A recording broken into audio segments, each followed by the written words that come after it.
Hello everyone, welcome back to my channel education with GH. आज हम जो chapter पढ़ने जा रहे हैं उसका नाम है खेलों में बच्चे और महिलाएं, यानी कि childrens and womens in sports. आज हम इस पाठ में गामक विकास, बच्चों में गामक विकास, बालक के गामक विकास की बाधाएं अथवा प्रभावित करने वाले कारक, आसन संबंधी सामान्य विकृतियां, महिलाओं की खेलों में सहभागिता, खेलों में महिलाओं के कम भागीदारी होने के कारण आज हम इस चैप्टर में इन सब टॉपिक्स को कवर करने जा रहे हैं। हमारा पहला टॉपिक आता है गामक विकास। गामक अथवा क्रियात्मक विकास का अर्थ गति क्रियाओं के ऐसे कर्मिक विकास से होता है जिसमें वह अपनी शारीरिक गतिविधियों पर नियंत्रण पाने के लिए लगातार सक्रिय रहता है और प्रगति के मार्ग पर हमेशा उपस्थित रहता है। इस प्रक्रिया में मांसपेशियों का बहुत अधिक योगदान रहता है। मानव विकास हेतु गतिशीलता एक अनिवार्य योग्यता बैठने, चलने, दौड़ने, चढ़ने, पकड़ने, कूदने, उछलने अथवा फेंकने जैसी विभिन्न गामक गतिविधियां अथवा गामक कौशल दैनिक जीवन हेतु आवश्यक होती हैं। अब हमारा अगला टॉपिक आता है गामक विकास दो प्रकार का होता है, जो कि है स्थूल गामक विकास तथा दूसरा है सूक्ष्म गामक विकास। अब हमारा टॉपिक आता है स्थूल गामक विकास, जो है इसमें बालक के शरीर की बड़ी मांसपेशियों का विकास होता है जो हमें बैठने, चलना, दौड़ना आदि में सहायक होती है। अब दूसरा आता है सूक्ष्म गामक विकास। इसमें बालक के शरीर की छोटी मांसपेशियों का विकास होता है, जो होती हैं उंगलियों की मांसपेशियां, उंगलियों की हड्डियां या छोटी गतिविधियां करने वाली सभी मांसपेशियां जिसमें शामिल होती है। अब हमारा अगला टॉपिक आता है बच्चों में गामक विकास। बच्चों में विकास की विभिन्न अवस्थाएं होती हैं, जैसे शेषावस्था जो जन्म से 2 वर्ष की होती है। अगला पॉइंट आता है प्रारंभिक बाल्यावस्था जो 2 से 6 वर्ष के बच्चों के लिए होती है। फिर अगली आती है उत्तर बाल्यावस्था जो 6 से 12 वर्ष के बच्चों के लिए होती है। फिर आती है किशोरावस्था जो 12 से 19 वर्ष के बच्चों के लिए होती है। अब हम करेंगे शेषावस्था। सिर नियंत्रण करने की, बैठने तथा घुटनों के बल चलने की प्रक्रिया को विकसित करना शेषावस्था का पहला प्रकार होता है। अब हम इसमें दूसरा पॉइंट करेंगे स्थूल गामक क्रियाओं को बढ़ावा देती है यह प्रक्रिया। थर्ड पॉइंट है हाथ तथा पैरों को गतिमान करना तथा वस्तु तक पहुंचाने के व्यायाम में भी सहायता करती है। अब हमारा लास्ट पॉइंट आता है इसमें फेंकने, पकड़ने तथा बाल को मारने व्यायाम के जितने भी ये व्यायाम होते हैं, जो बॉल को पकड़ने, फेंकने तथा बॉल को पैर से मारने जैसे ये जो प्रक्रियाएं होती हैं, ये सारी हमारी शेषावस्था के अंदर ही आती है, जो बच्चा जन्म से 2 साल के अंदर करता है।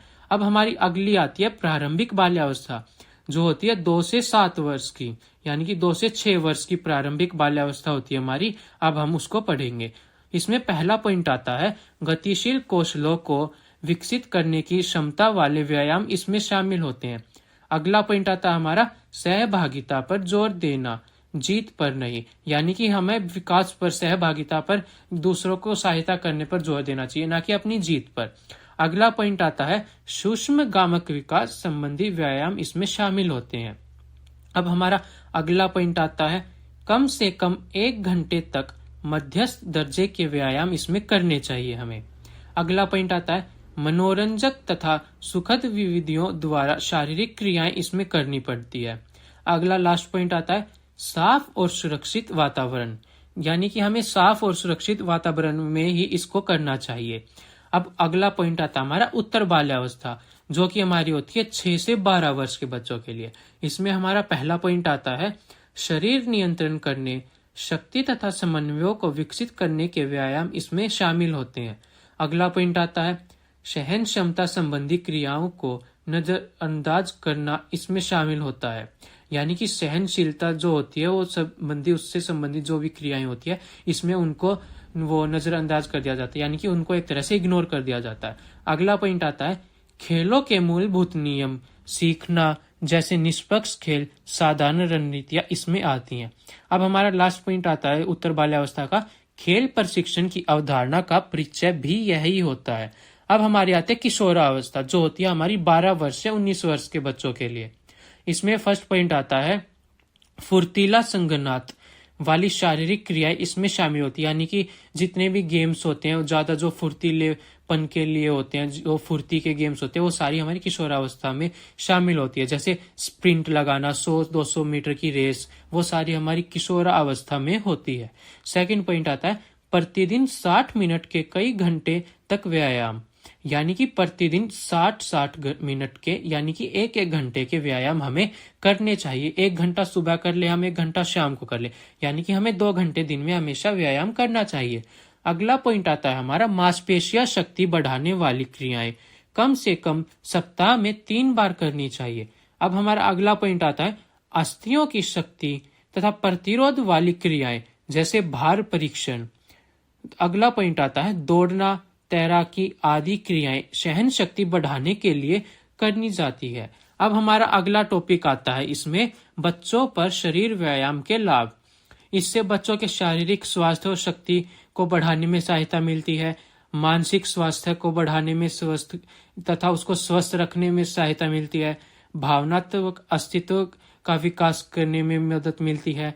इसमें हमें सामाजिक परिवर्तनता यानी कि समाज में घुलने मिलने में सहायता मिलती है। अगला पॉइंट है सकारात्मक स्कूल वातावरण, यानी कि हमें एक सकारात्मक स्कूल वातावरण मिलता है।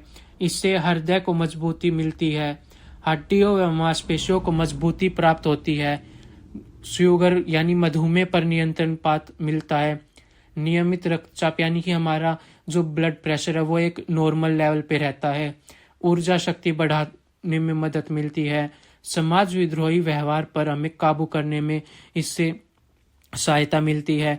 अब हमारा अगला टॉपिक आता है बालक के गामक विकास की बाधाएं अथवा प्रभावित करने वाले कारक। इसमें हमारा फर्स्ट पॉइंट आता है जैविक कारक। यह कारक आनुवांशिक कारक होते हैं जो माता पिता से बच्चे में आ जाते हैं, जैसे शरीर का भार, आकार, शक्ति आदि। अगला पॉइंट आता है पोषण। यदि किसी बच्चे को पोषण तत्व नहीं मिल पाते तो उसकी कमी के कारण बच्चे के गामक विकास में बाधा आ सकती है। यानी कि अगर किसी बच्चे को बचपन में पूरी तरह से पोषण या उसको विटामिन्स वगैरह, ये कैल्शियम, विटामिन्स, मिनरल्स या अन्य कोई चीज जो हमारे शरीर को ग्रोथ करने में महत्वपूर्ण होती है, अगर वह उसको ना मिले तो वह पोषण उसका कम हो जाता है, यानी कि उसका गामक विकास अच्छे से नहीं हो पाता है।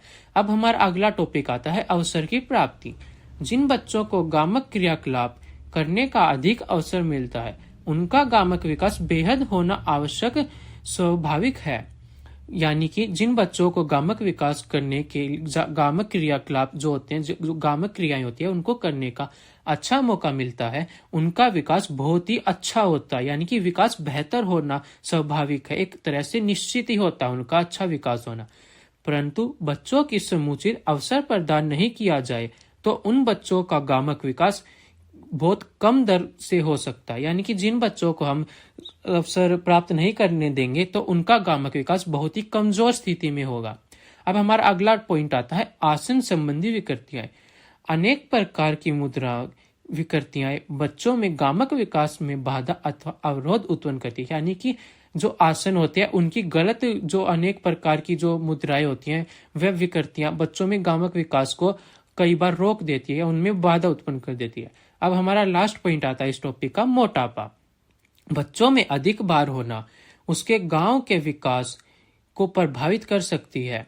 जिन बच्चों में भार अधिक होता है वह गामक क्रिया के प्रति अधिक उत्साह प्रदर्शित नहीं करते, यानी कि वह अधिक उत्साह के साथ गामक क्रियाओं को नहीं कर सकते, वह उनमें अधिक इंटरेस्ट नहीं दिखाते, अपना क्रियाकलापों के प्रति अधिक उत्साह प्रदर्शित नहीं करते हैं तथा यहाँ तक कि इन क्रियाकलापों पर क्रियाओं में भाग लेना उन्हें असुविधाजनक प्रतीत होता है। यानी कि वह इन क्रियाओं में पार्टिसिपेट करना भी एक तरह से बहुत ही निश्चित, मतलब कि बहुत ही ये समझते हैं कि हमें इसमें कुछ फायदा तो होगा नहीं, तो हम इसमें क्यों पार्टिसिपेट करें। मोटापा एक ऐसी स्थिति आती है बच्चों के लिए। अब हमारा अगला टॉपिक आता है आसन संबंधी सामान्य विकृतियां। इसमें फर्स्ट पॉइंट आता है हमारा रीढ़ की अस्थियों का टेढ़ा हो जाना। इसमें फर्स्ट पॉइंट आता है यह विकृति अधिक भार को एक जगह से दूसरी जगह ले जाने के कारण होती है। यानी कि अगर हम एक विकृति के आधार पर, यानी कि हम कोई भी पोजीशन बनाए और उसको एक उसको पोजीशन को बनाए रखे तथा अधिक भार को एक जगह से दूसरी जगह ले जाएंगे तो इससे रीढ़ की हड्डी में हमारे में प्रॉब्लम आ सकती है। तो इसीलिए रीढ़ की हड्डी का टेढ़ा होना निश्चित होता है। अगला पॉइंट आता है, पीठ की मांसपेशियों के कमजोर हो जाने के बाद भी रीढ़ की अस्थियां टेढ़ी हो सकती है। यानी कि हमारे पीठ की जो मांसपेशियां हैं अगर वो कमजोर हो जाएंगी तो हमारी रीढ़ की हड्डी टेढ़ी हो सकती है। अगला पॉइंट आता है, ठीक प्रकार से न सोने के कारण भी रीढ़ की अस्थियों का संतुलन ठीक नहीं रहता तथा अनेक विकृतियां आ जाती है। यानी कि अगर हम ठीक प्रकार से सो भी नहीं सकते तो भी हमारे रीढ़ की हड्डी में टेढ़ापन या अनेक विकृतियां आ सकती है। अब हमारा अगला पॉइंट आता है, इन विकृतियों को निम्नलिखित 3 श्रेणियों में बांटा जाता है, जो कि है कुबड़ पीछे की ओर यानी कि काइफोसोसिस, कुबड़ आगे की ओर यानी कि लॉर्डियोसिस, तथा लास्ट है रीढ़ की अस्थियों का एक ओर झुकना यानी कि स्कोलियोसिस। अब हमारा अगला टॉपिक आता है इसमें, रीढ़ की अस्थियों का एक ओर झुकना यानी कि स्कोलियोसिस। स्कोलियोसिस का अर्थ है मुड़ना या घूमना। वास्तव में इससे बराबर की तरह वक्र होता है तथा इसे स्कोलियोसिस वक्र कहते हैं। यदि रीढ़ की अस्थियों में वर्क बाई यानी कि वर्क बाई ओर हो तो इसे सामान्यतः सी वक्र का कहा जाता है। कई बार यह वक्र दोनों ओर से भी हो जाता है। अब हमारा अगला टॉपिक आता है, कुबड़ पीछे की ओर यानी कि काइफोसोसिस। इस प्रकार के कुबड़ में रीढ़ की अस्थियां पीछे की ओर हो जाती है और इस दशा में छाती सीधा न होती, सिर और गर्दन आगे की ओर झुकी होती है। ऐसी अवस्था में श्वसन क्रिया ठीक नहीं रह पाती। अब हमारा अगला टॉपिक आता है, कुबड़ आगे की ओर यानी कि लॉर्डियोसिस। इस विकृति में अस्थियां नीचे से आगे की ओर झुकी होती हैं। इस विकृति में चलने व खड़े होने से काफी समस्याएं उत्पन्न होती है तथा शरीर अकड़ा हुआ रहता है। अब हमारा अगला टॉपिक आता है, चपटे पैर। सामान्यतः चपटे पैर नवजात शिशुओं में पाए जाते हैं। सेकंड पॉइंट, यदि यह बाल्यावस्था में प्रवास भाग तक बनी रहती है तो ऐसे बच्चे जिनके चपटे पैर की विकृति होती है वह कुशल खिलाड़ी नहीं बन सकती। यानी कि अगर यह बाल्यावस्था तक ही चलती रहती है तो जो बच्चे होते हैं वह हमेशा ही स्पोर्ट्स पर्सन से दूर रहते हैं, क्योंकि वह स्पोर्ट्स पर्सन अच्छी तरीके से नहीं बन पाते क्योंकि उनके पैरों में चपटापन होता है, इसीलिए वह ठीक से कोई भी कार्य नहीं कर पाते। अब हमारा थर्ड पॉइंट आता है, ऐसे बच्चों को पैरों में दर्द महसूस होता है, वह उन्हें खड़े रहने में व चलने में भी समस्या का सामना करना पड़ता है। अब हमारा अगला पॉइंट आता है, किसी व्यक्ति में चपटे की विकृति है यानी कि चपटे पैर की विकृति है या नहीं, इसका पता लगाना काफी आसान होता है। अपने पैरों को पानी में डुबाए तथा फर्श पर चले। यदि फर्श पर पैर यानी फर्श पर जो हमारे पैरों के चिन्ह है उनकी छाप यानी कि उनकी जो छाप है वह अगर चपटे हैं यानी उनमें थोड़ा सी का कर्व है तो वह चपटे पैर नहीं है, वह नॉर्मल पैर। अगर वे बिल्कुल ही फ्लैट हैं तो वह वास्तव में चपटे पैर होते हैं। अब हमारा अगला टॉपिक आता है, घुटनों का टकराना यानी कि नोक नीज। इस विकृति में खड़े हुए सामान्य अवस्था में दोनों घुटने आपस में टकराते हैं। टखनों के बीच अंतर बढ़ता जाता है और व्यक्ति को चलने व दौड़ने में परेशानी का सामना करना पड़ता है।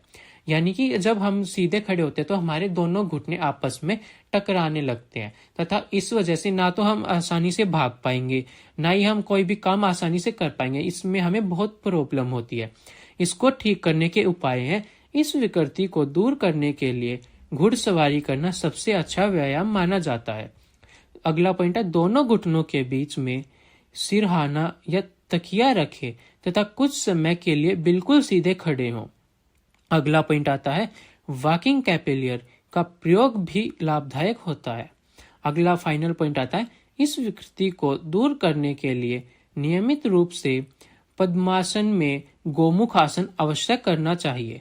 अब हमारा अगला पॉइंट आता है, बाहर की ओर मुड़ी हुई या धनुर आकार टांगे यानी कि बो लेग्स।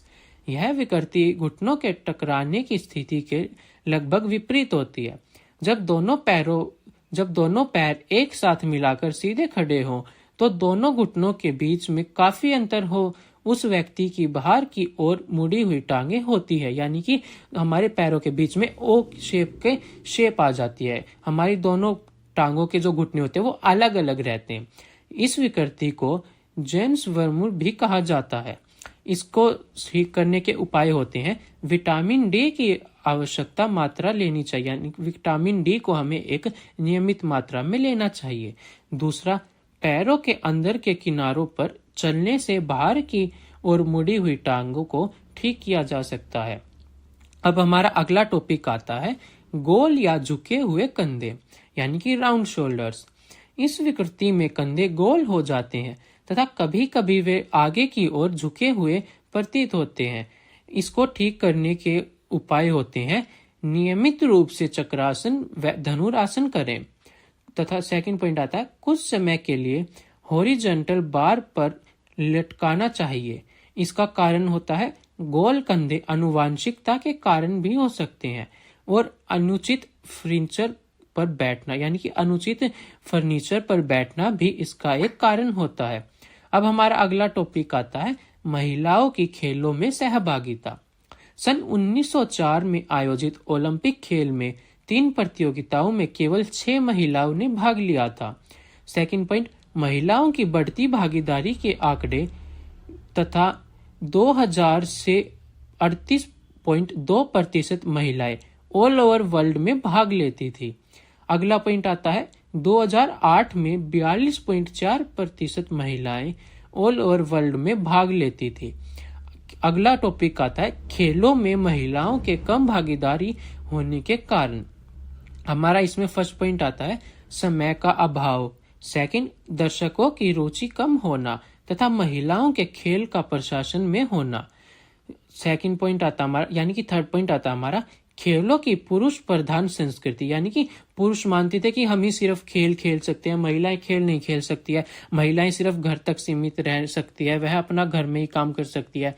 उस समय पे यानी कि 1904 यानी कि 1904 में जब ओलंपिक गेम्स स्टार्ट हुए थे, ओलंपिया घाटी से हमारे जो ओलंपिक्स गेम्स स्टार्ट हुए थे, एथेंस से जो पहली बार ओलंपिक गेम्स करवाए गए थे, उसमें महिलाओं को गेम देखने भी इजाजत नहीं थी, यानी कि शादीशुदा महिलाएं थी जो, उनको गेम्स को देखने की भी इजाजत नहीं दी गई थी। हमारा अगला पॉइंट आता है अनुवांशिक अनुकरणीय व्यक्ति के रूप में महिला खिलाड़ियों की कमी, यानी कि महिला जो खिलाड़ी होती थी उस टाइम पे उनकी कमी भी होती थी, ज्यादातर महिलाएं भाग नहीं ले पाती थी। हमारा अगला पॉइंट आता है महिला प्रशिक्षण में कमी के कारण संख्या का होना, यानी कि महिला प्रशिक्षकों की कमी भी होती थी, यानी कि जो महिला वुमेन ट्रेनर्स होती थी उनकी कमी के कारण भी वह भागीदारी नहीं ले पाते थे। अगला पॉइंट आता है खेलों में महिलाओं की भागीदारी के प्रति समाज की अभिवृत्ति, यानी कि जो हमारा समाज था वो सोचता था कि महिलाओं को भाग ना लेना दिया जाए, क्योंकि वह महिलाओं को अपने से नीचे मानते थे, वो पुरुष प्रधानता का पालन करते थे उस समय पे। हमारा अगला पॉइंट आता है सुविधाओं तक उचित पहुंच की कमी, यानी कि जो सुविधाएं होती थी जिससे कि वो भाग ले सके, प्रैक्टिस कर सके, उन सभी से उनको वंचित रखा जाता था, उन सभी से उनको बहुत दूर रखा जाता था। अब हमारा लास्ट पॉइंट आता है पुष्टि तथा योग्यता आंदोलन की कमी, यानी कि जो पुष्टि होती थी वह आंदोलन वगैरह जो होते थे वह उनसे बहुत दूर रखते थे। अब इसी अगला पॉइंट आता है भारत में महिलाओं की खेलों में भागीदारी। महिलाओं की भागीदारी का अर्थ है खेलों के क्षेत्र में महिलाओं की भागीदारी। भारत में सन 1952 में ओलंपिक खेलों में पहली भारतीय महिला ने भाग लिया। सन 2000 में ओलंपिक में कर्णम मल्लेश्वरी भारोत्तोलन में कांस्य पदक जीतने वाली पहली भारतीय महिला बनी। अब हमारा नेक्स्ट टॉपिक इसमें आता है भारत में विशेष परिस्थितियों विशेष ध्यान देने योग्य तथ्य। युवा लड़की का प्रथम मानसिक धर्म, प्रथम रोज धर्म, यानी कि युवा जो लड़की होती थी उनको पहले मानसिक धर्म दिया जाता था। अब हमारा अगला पॉइंट आता है महिलाओं के मानसिक धर्म में अनियमितता या विकार, यानी कि जो हमारा विकार होता था वो मानसिक धर्म तक ही शीतल, यानी कि एक तरह से भेदभाव की भावना रखते थे पहले के समय। तो अभी हमारा आता है महिला खिलाड़ी यंत्र, यानी कि महिला खिड़ली यंत्र। महिला एथलीट तंत्र एक लक्षण समूह है जिससे रक्तहीनता, अनुवांशिकता तथा ऋतुरोध उपस्थित होता है। वास्तव में यह आपस में संबंधित 3 दशाओं या तत्वों का एक लक्षण समूह होता है। अस्थूलीकरणता होता है हमारे इसमें पहला टॉपिक। अस्थि संबंधी विकार जिसमें अस्थि का घनत्व कम होता है। अगला आता है ऋतुरोध, इसमें पॉइंट आता है हमारा मानसिक धर्म चक्र में अनियमित जिसमें 3 या अधिक महीनों तक मानसिक धर्म की अनुपस्थिति हो, यानी कि जो हमारा माइंड हो एक तरह से डिप्रेशन में जाता रहे, इसीलिए इसको ऋतुरोध कहा गया है। अब हमारा अगला फाइनल पॉइंट आता है भोजन संबंधी विकार, यानी कि भोजन से रिलेटेड। जब व्यक्ति सामान्यतः से अधिक या बहुत कम मात्रा में भोजन करने लगे तो इसे भोजन संबंधी विकार कहते हैं। ये एक प्रकार का मानसिक रोग है, यानी कि जो भोजन संबंधी विकार होता है वह भी हमारा एक प्रकार का मानसिक रोग होता है, जिससे कि ठीक तरह से भोजन न कर पाना या बहुत ही कम मात्रा में भोजन कर पाना। ये दो प्रकार के होते हैं, जो होता है सुषुधा अभाव तथा अतिशुद्धा। हमारा यह पाठ खेलों में बच्चे और महिलाएं यानी childrens and womens in sports यहीं पर समाप्त होता है। So guys that's it for today. I hope आप सबको यह वीडियो पसंद आई होगी। वीडियो से रिलेटेड आपको कोई भी क्वेरी हो तो आप कमेंट करके पूछ सकते हो या इंस्टाग्राम पे मेरे को मैसेज करके पूछ सकते हो। हमारे चैनल और इंस्टाग्राम का लिंक आपको डिस्क्रिप्शन में देखने को मिल जाएगा। Thanks for watching. Like comment share करना ना